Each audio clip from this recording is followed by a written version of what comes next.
China imports 0 U.S. soybeans in November for first time since trade war started. Here's a summary of the article. Beijing, China's soybean imports from the United States plunged to 0 in November, marking the first time since the trade war between the world's two largest economies started that China, the world's largest soybean buyer, has imported no U.S. supplies. Instead, China has leaned on Brazilian imports to replace the U.S. cargoes, customs data showed on Monday. China brought in 5.07 million tons of soybeans from Brazil in November, up more than 80% from 2.76 million tons a year ago, data from the General Administration of Customs showed. U.S. imports plunged from 4.7 million tons in November 2017 and were down from 67,000 tons in October. The U.S. was the second largest supplier of soybeans to China and the trade was worth $12 billion in 2017. Purchases have plunged since Beijing placed an additional 25% tariff on U.S. imports on July 6, in response to tariffs enacted by the U.S. on Chinese goods. Beijing resumed buying U.S. cargoes earlier this month, after the two countries agreed on December 1 to a truce in their trade war. This post received a score of 5,861, with an upvote ratio of 93%. Here are the top comments in response to this article. Definitely notice when 2 different fields with soy were just left to rot not 5 minutes from my house. Yup, Trump had to offer subsidies to farmers because he killed their trade routes. They still got paid for those rotting soybeans. You and I helped pay for them. Sounds a lot like welfare.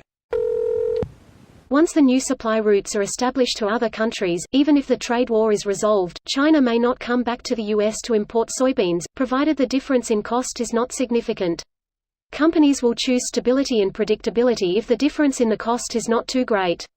The U.S. is unstable and not predictable, so companies that were importing goods from the U.S. before will look for alternative permanent suppliers.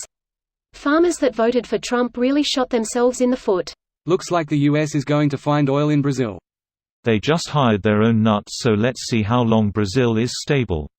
Yes, I've heard a lot about Brazil nuts. Or as it's known in Brazil, nuts.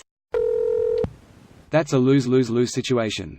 U.S., currently the biggest soybean producer on the planet, losing or damaging the trade ties with biggest soybean consumer on the planet.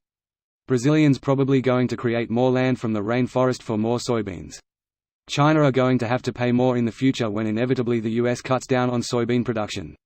The U.S. farmers are the biggest losers by far though. They also probably put themselves in this position.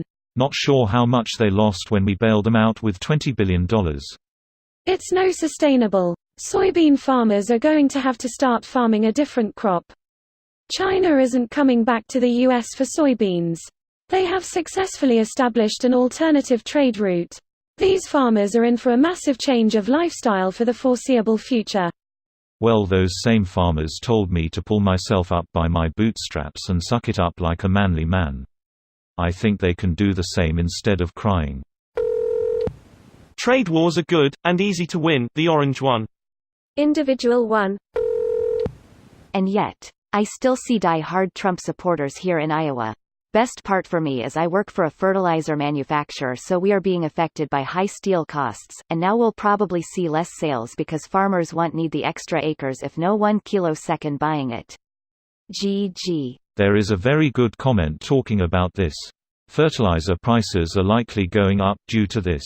The early winter meant that no one around here got any fall fertilizing done.